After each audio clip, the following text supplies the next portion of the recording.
Fake मुझे बंदे ना पसंद है, ना मैं फेक कर सकता हूँ। डब्ल्यूडब्ल्यूई ना बहुत बड़ी कंपनी है। कोई ऐसा मोमेंट जो आपके लिए सबसे डेंजरस है? उसके अंदर एक्साइटमेंट रूमरेज के लिए देखिए तो मुझे ऐसा लगा यार कि वाह, ये बंदा कहेगा, जो बच्चा देखेगा, जब बुजुर्ग देखेगा, वो ये कहेगा ये है हमारा स्टेट।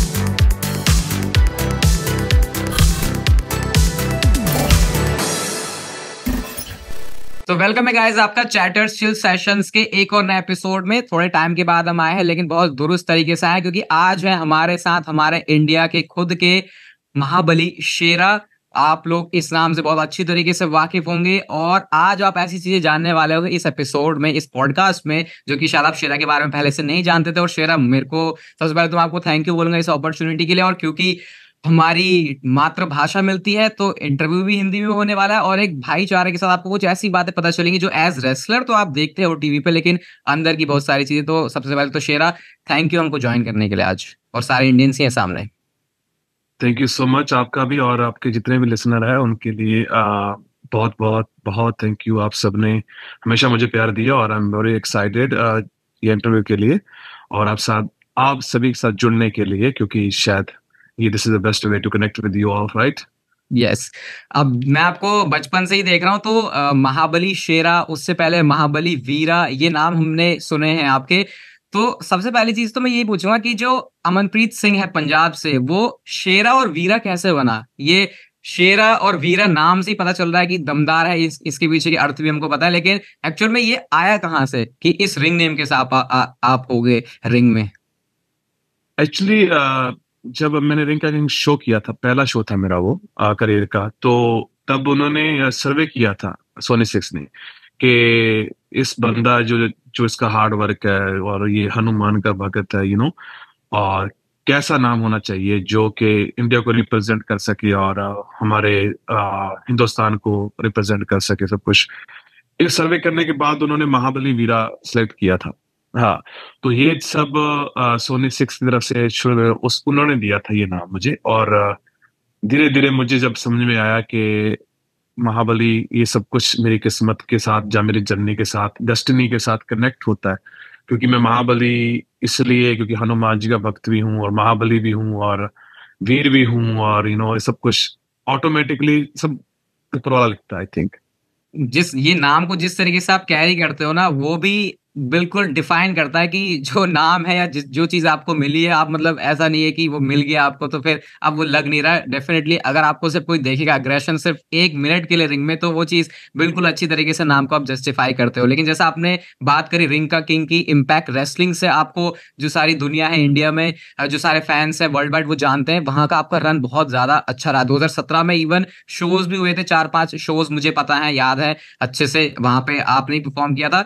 तो मेरे को एक चीज समझ में आई कि इम्पैक्ट रेसलिंग ने डब्ल्यूडब्ल्यूई से ज्यादा इंटरेस्ट दिखाया पास्ट में इंडिया में अपना बनाने के लिए बिजनेस, और आप उसका पार्ट थे। तो पूरी प्रोसेस क्या थी, और वो एग्जीक्यूशन लगा नहीं कि जो विजन के साथ था वो हुआ नहीं, तो क्योंकि आप उस प्रोसेस का पार्ट थे, तो मेरे दिमाग में क्वेश्चन था कि शायद आपसे बेटर या अच्छा इंसान कोई हो नहीं सकता इसको एक्सप्लेन करने के लिए। एक्चुअली उस वक्त सोनी 6 के साथ में कॉन्ट्रैक्ट था TNA का। सो TNA इम्पैक्ट रेसलिंग दोनों की कैबलेशन हुई जब, और उसके साथ उन्होंने चाहा कि हमारा कोई इंडिया का बंदा होना चाहिए, तो इस करके उन्होंने मुझे चूज किया था उस अपॉर्चुनिटी के लिए। टू देन आफ्टर मैं पहला भारतीय था जो TNA में रेसलिंग में पहला भारतीय जिसने ज्वाइन किया था ये। सो उसके दौरान उस टाइम सोनी 6 का ऑफ कोर्स मतलब मेन रोल था, तो उन्होंने बहुत पुश किया, और इम्पैक्ट रेसलिंग TNA ने बहुत पुश किया उस वक्त। फिर उसके बाद 2017 के बाद जब मैं यहाँ से छोड़ दिया था मैंने TNA को और डब्ल्यूडब्ल्यूई को ज्वाइन किया था, तब उनके साथ इनका शायद रिलेशन कुछ खराब हो गया, जनाना नो। फिर उसके बाद उन्होंने सोनी 6 ने डब्ल्यूडब्ल्यूई को बाय कर लिया, सॉरी 10 स्पोर्ट्स को, तो सारा इंटरेस्ट उधर चला गया। तो इस करके शायद वो कहीं ना कहीं उस पर काफी इफेक्ट पड़ा मेरे जाने के बाद डब्ल्यूडब्ल्यूई में। मतलब प्लान से उसका एग्जीक्यूशन नहीं हो पाया, ऐसा मुझे समझ में आ रहा है। अभी आपके आपके पीछे मुझे शेर नजर आ रहा है, और जैसा आपका निक नेम है इंडियन लायन, तो ये थोड़ा सा एक्सप्लेन करो मुझे, क्योंकि इंडियन लायन क्यों है वो आपके अंदर, और कैसे आप इसको देखते हो?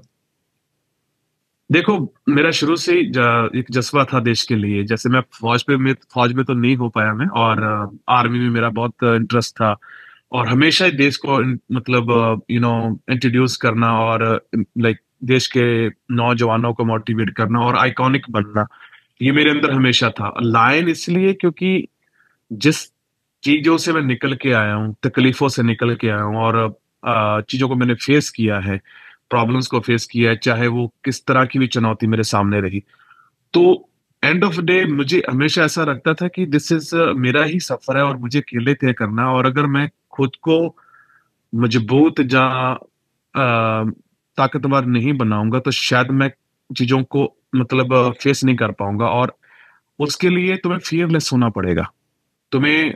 और दूसरा, ये जो लाइन है वो इसलिए लाइन है अंदर मेरे क्योंकि हर बंदे के अंदर वो है। तुम्हें पहचानने की जरूरत है, क्योंकि जब तुम जंगल में चलते हो तो सभी तुम्हारे जो रोब होता है तुम्हारा, जो तुम्हारी पर्सनैलिटी होती है, जो तुम्हारा एक खौफ होता है, वो जंगल में तभी पता चलता है। जैसे लायन का जो खौफ है वो अलग ही होता है। तो मेरे अंदर था कि वो जो मेहनत, जो हार्ड वर्क था, वो कोई नहीं पहचान पाएगा। जहाँ मुझे चुनौतियां थी जो भी, इस सबको मिला के जिस तरह से मैं निकला, तो मुझे लगा था कि जो शेरा है, जो लायन है, वो मेरे अंदर है और मुझे इसको बाहर लेके आना और अपने भारत को रिप्रेजेंट करना एक शेर की तरह।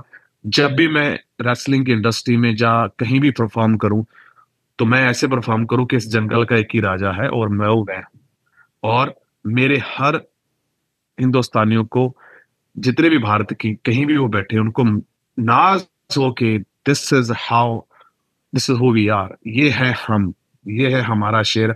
और हम इन इसमें से दिखते हैं और ये हमारे से दिखता है, क्योंकि एक छोटे से गांव से छोटा सा बंदा और आज एक शेर बन के पूरे हिंदुस्तान को रिप्रेजेंट कर रहा है। तो कहीं ना कहीं मैं उनके साथ कनेक्ट होता हूँ, हर नॉर्मल इंसान के साथ।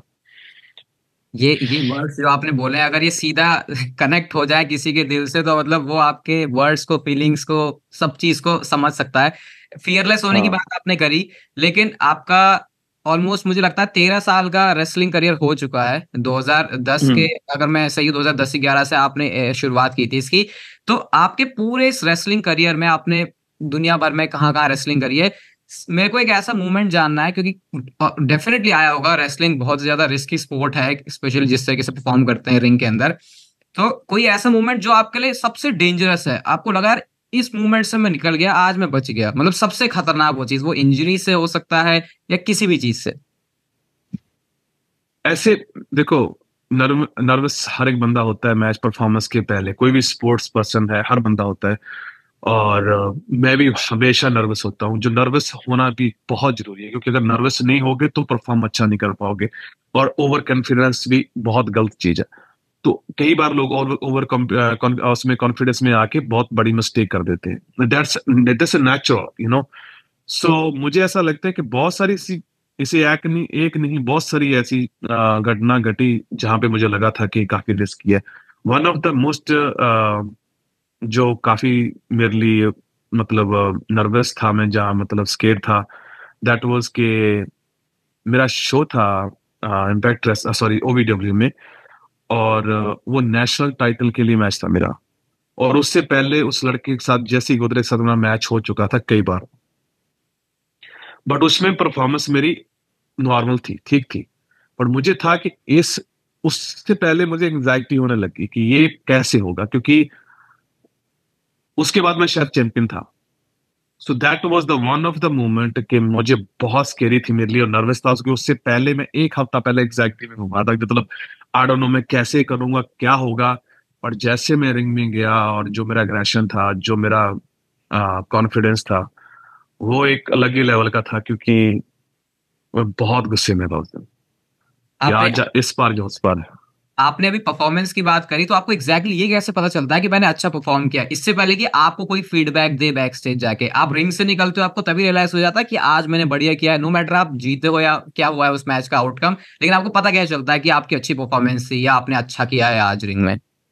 कई बार ऐसा होता है कि जब तुम परफॉर्म करने जा रहे हो तो हर बहुत सारी चीजें होती है ध्यान में रखनी होती है, ठीक है।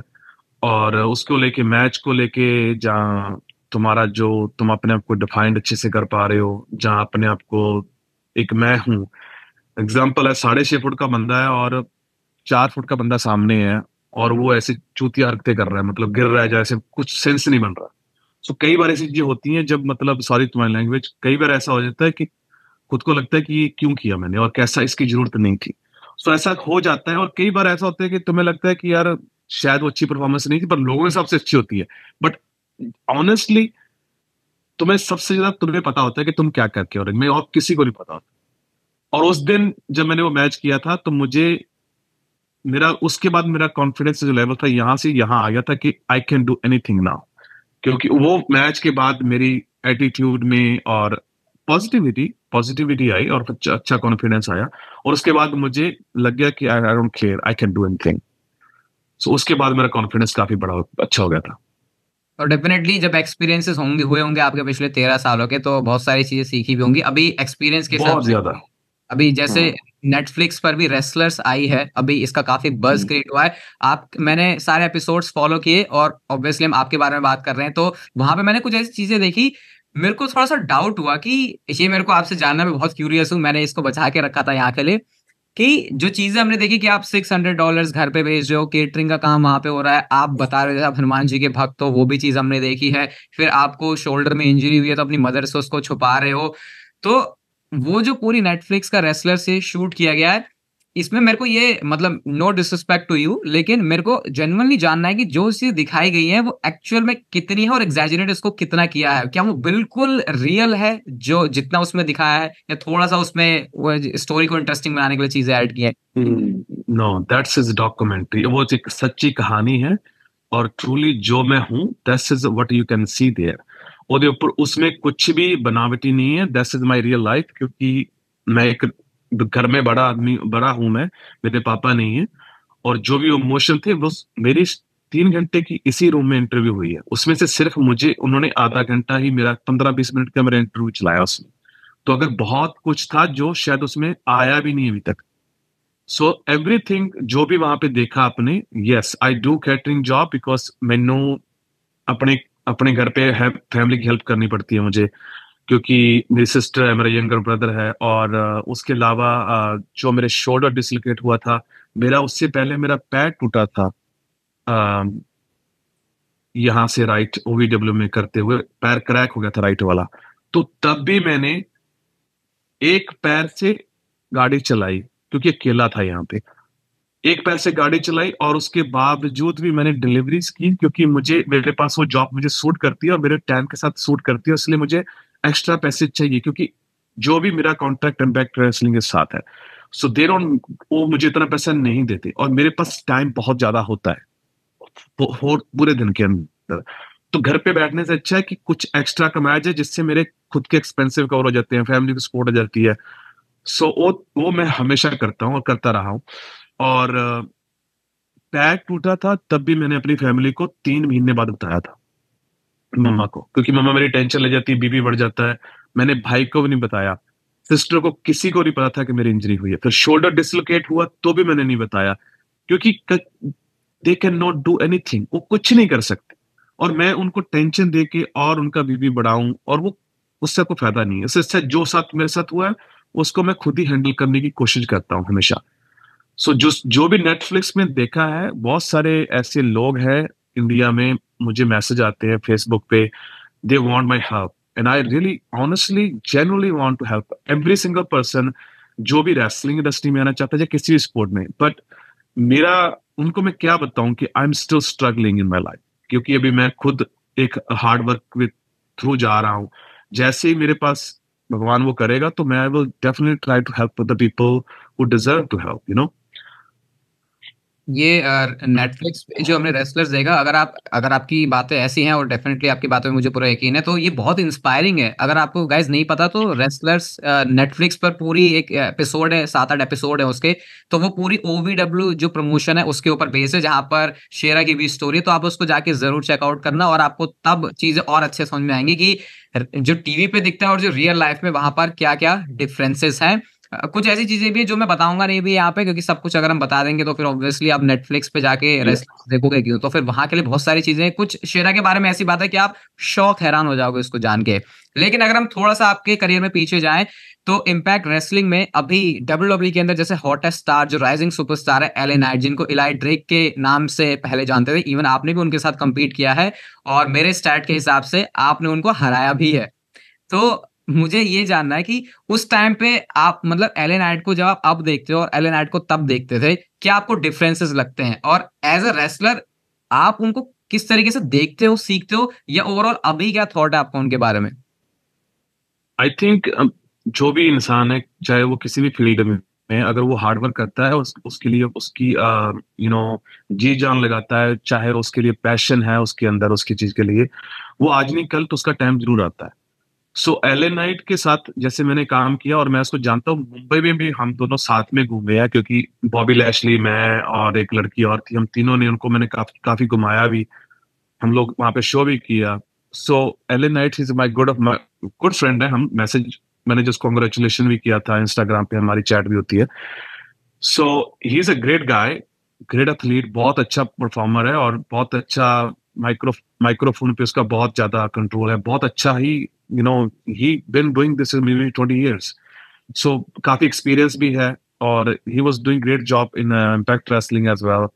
एनडब्ल्यू में वो काफी अच्छा काम किया। सो हर बंदे का टाइम होता है, so he is time now, so time होता है शाइन है और he is doing really good and I am so happy for him.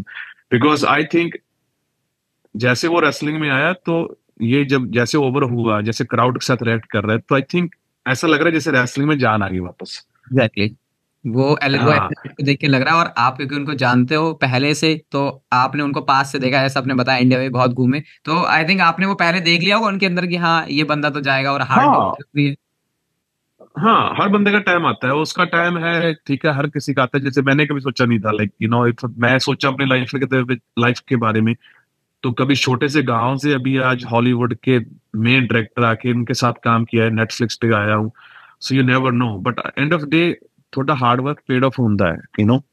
जैसा आपने बोला कि की जो स्ट्रगल है वो बहुत है। अब ये तो स्ट्रगल आपने एक रेसलर का बोला, लेकिन इंडिया से रेसलर बनना, मेन स्ट्रीम में जाना, इंटरनेशनल शोज करना, आपको क्या लगता है इंडिया में जो अब सुपरस्टार्स हैं, जो बहुत सारे लोग अभी वीडियो देख रहे होंगे ये रेसलर बनने के लिए, प्रोफेशनल रेसलर बनने के लिए, आपको क्या लगता है क्या क्या चैलेंजेस होते हैं उनके लिए, और क्या ये डिफरेंट है बाकी अमेरिका की रेसलिंग से? अगर इसको देखें, वहां पे जो न्यू टैलेंट्स बनना चाहते हैं रेसलर सुपरस्टार रेसलिंग में। चैलेंज, डेफिनेटली चैलेंज, काफी चैलेंजिंग है। एक तो लैंग्वेज चैलेंज हमेशा आएगी, ठीक है। दूसरा, हम लोग बहुत नाइस रिस्पेक्टफुल पीपल हैं, ठीक है, इंडिया के जितने भी, हम काफी अच्छे से रिस्पेक्ट देते हैं सभी रेसलर्स को। दूसरा ये कि कोई भी इंसान या कोई भी बंदा इस इंटरव्यू को देख रहा है जहाँ रेसलिंग में अपने आप को आजमाना चाहता है, जब बनना चाहता है, आई ऑलवेज सेड कि अपने आप को टेक योर टाइम, अपना टाइम लो और अच्छे से देखो, this is exactly you want to do it.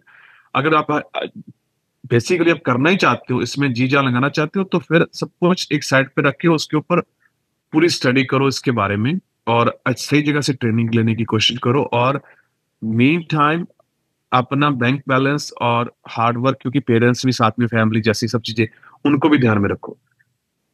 अगर आप इन चीजों के ऊपर फोकस करोगे और मेन अगर आपका टारगेट रेसलिंग है, तो सबसे इंपॉर्टेंट बात है कि आप रेसलर लगना चाहिए।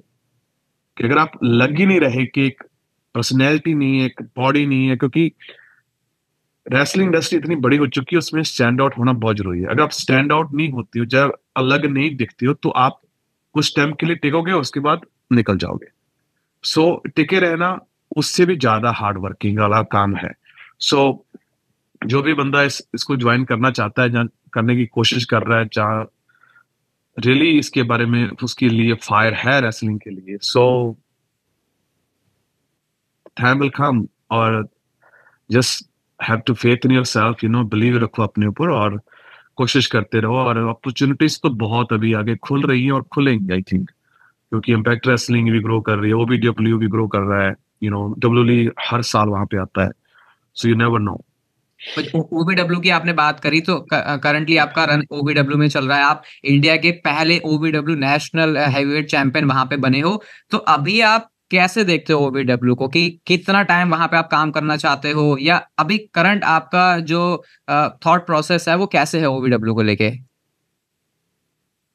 um, अगर मुझे कोई, I think I don't have any problem to working with OBW because I think I love OBW. क्योंकि अगर मुझे ऐसा कुछ नहीं दिख रहा कि I really want to get out the OVW, क्योंकि ओवीडब्ल्यू ने मुझे वो चीज दी है जो शायद मुझे किसी और कंपनी ने नहीं दी। मुझे अपॉर्चुनिटी दी, मुझे सही तरीके से मुझे खुद को पहचानने का मौका मिला और सही तरीके से परफॉर्म करने का मौका मिला, और इसके अंदर मैंने खुद को देखा और खुद को ढूंढा हु आई एम।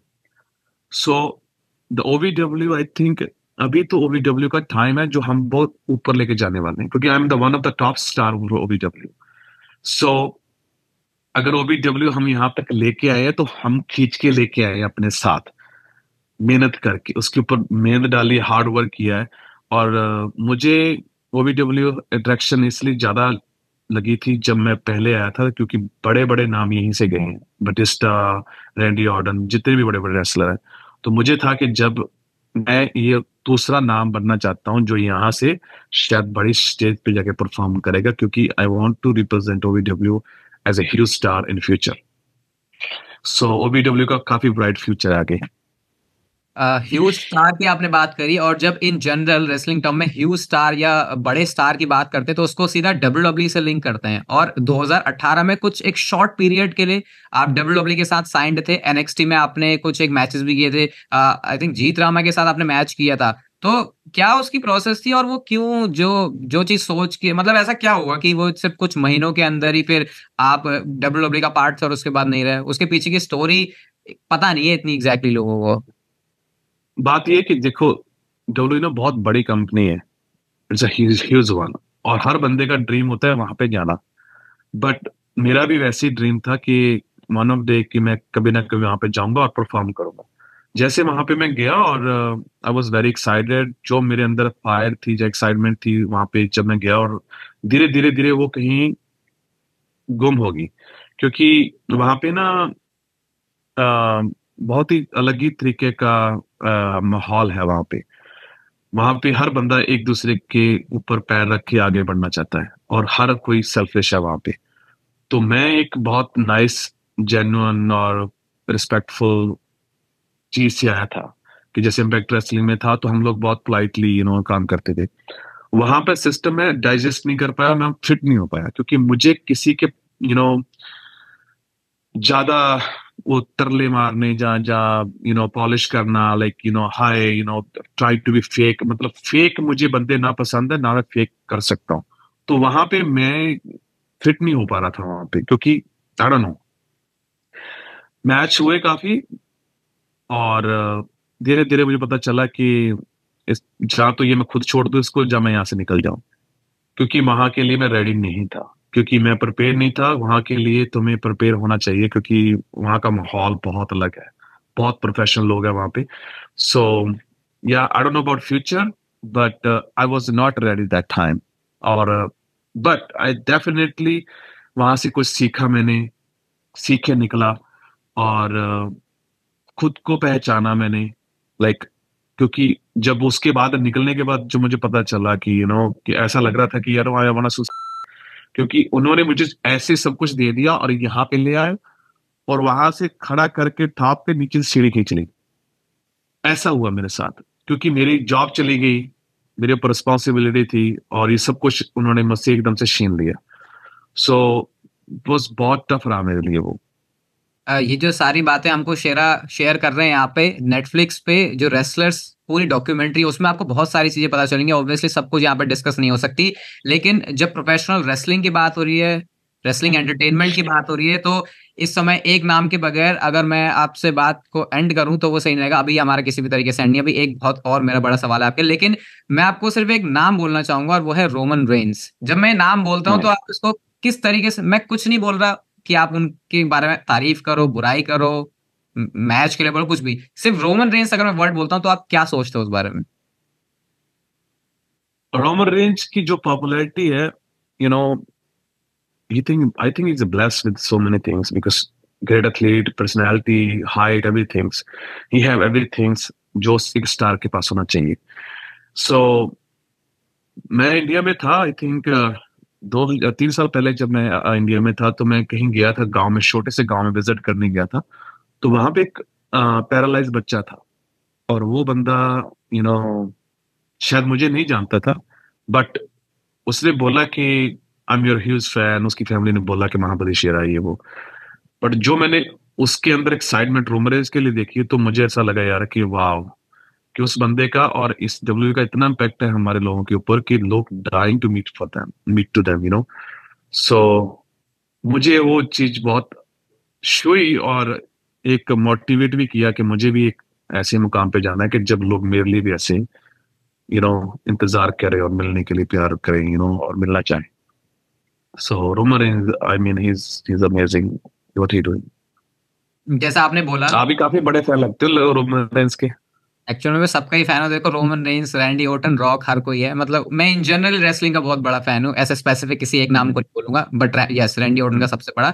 लेकिन आपकी चीज के ऊपर आए तो आपने बोला, ये पॉइंट मुझे, मैंने नोट किया अपने दिमाग में, मेरे दिमाग में तब से क्लिक करी. आपने बोला मैं जब डब्ल्यूडब्ल्यू में साइन हुआ 2018 में, तो मेरे को माहौल सही नहीं लगा और मैं रेडी नहीं था. तो अभी हाँ. अभी आप अपनी डेस्टिनेशन क्या देखते हो? क्योंकि ये बात अगर मैं आपसे बोलूं कि सबसे हर किसी सुपरस्टार का ड्रीम होगा, तो वो होगा डब्ल्यूडब्ल्यू की स्टेज में परफॉर्म करना, शोज को मेन इवेंट करना, डब्ल्यूडब्ल्यू में, रेसलमेनिया में जाना. तो अभी आपने बोला कि मैं तब रेडी नहीं था. क्या अब आप अपने आप को प्रिपेयर्ड देखते हो? और फैंस आपसे क्या एक्सपेक्ट कर सकते हैं? जो एक बहुत लार्ज ऑडियंस है डब्ल्यूडब्ल्यू की, एक तरफ है प्रोफेशनल रेसलिंग की ऑडियंस, एक तरफ है डब्ल्यूडब्ल्यू की ऑडियंस, जो कि बहुत सारे लोगों को केटर करती है. तो उस हिसाब से देखा जाए तो फैंस इंडिया में आपसे क्या एक्सपेक्ट कर सकते हैं? And yes, are you ready? Yes, definitely I am 1000% ready. Any opportunities, क्योंकि चाहे वो डब्ल्यूडब्ल्यू हो या एडब्ल्यू हो, अगर मुझे सही तरीके से यूज करते हैं तो आई थिंक मैं फाड़ डालूंगा उनको. क्योंकि the way I am bring myself in the ring, the way I perform, the way I believe in myself and believe the people who believe in me. मेरे अंदर एक चीज होती है, जब मैं रिंग में जाता हूं तो मैं सिर्फ अपने आप को लेकर नहीं चलता, हमारे पूरे भारत की जनता को लेकर चलता हूं कि they are watching me and I am representing them. ना तो जोक बनूंगा, ना बनने दूंगा अपने भारत का. चाहे मैं कैसा भी हूं, मैं जहां से भी हूं, बट मेरा इंडिया, मेरा देश सबसे ऊपर रहा मेरे लिए, मेरे मन में, और मैं बहुत इमोशनल हूं उसके लिए. अगर मुझे कोई बड़ी कंपनी जो डब्ल्यूडब्ल्यू या एडब्ल्यू मौका देती है, तो आप शायद लगी लेवल देखोगे मेरा.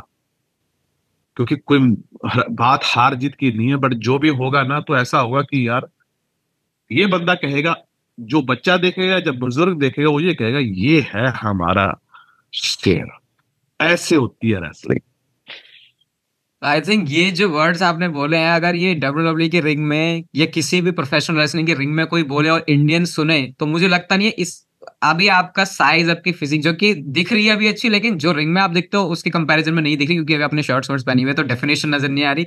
अभी आपने मुझे बोला आप जिम से आए, लेकिन ये जो आपने बातें बोली है, आई थिंक ये छू जाएंगी और मैं अपनी ऑडियंस को समझता हूँ. और मैं इसके लिए आपका बहुत थैंक यू भी करूंगा कि आप हमारे साथ आए. तो मैंने इस बार से नई चीज शुरू करी कि जो भी गेस्ट हमारे साथ आएंगे चैटर सेल्स सेशन में, उनके लिए मैं ट्विटर पर एक अप्रिशिएशन ट्वीट डालूंगा. तो जो भी अभी इस एपिसोड को देख रहा है गाइज, आप जाके लाइक और रीट्वीट जरूर करना. और ये मेरे लिए नहीं है, ये इस एपिसोड के लिए नहीं है, ये सिर्फ हर उस गेस्ट के लिए है जो कि हमारे साथ आएंगे. और शेरा आज हमारे साथ थे यहाँ पे. शेरा, मुझे आपसे बात करके बहुत अच्छा लगा.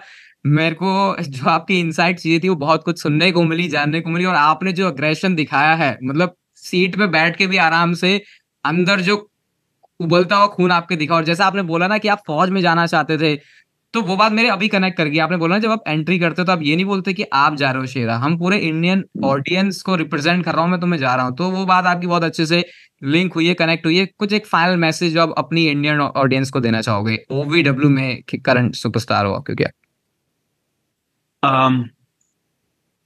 मैसेज तो बहुत है, लेकिन शॉर्ट फॉर्म में ये है कि पहले तो ये कि आपके पास जो है उसकी रिस्पेक्ट करें, चाहे कुछ भी हो. हमेशा अपने मामा और पापा, अपने बुजुर्ग, उनको प्यार दें और उनको रिस्पेक्ट करें. क्योंकि अगर उनको आपने रिस्पेक्ट दिया तो दैट मीन्स आप भगवान को रिस्पेक्ट दे रहे हो। भगवान और नहीं है, भगवान ही है। दूसरी बात, अपने आप पर बिलीव करें और उलझे मत चीजों के अंदर, अपने आप को पहचाने और सही डायरेक्शन में जाने की कोशिश करें। और एंड ऑफ द डे आपको जो भी अचीव करना चाहते हो, you will definitely achieve that.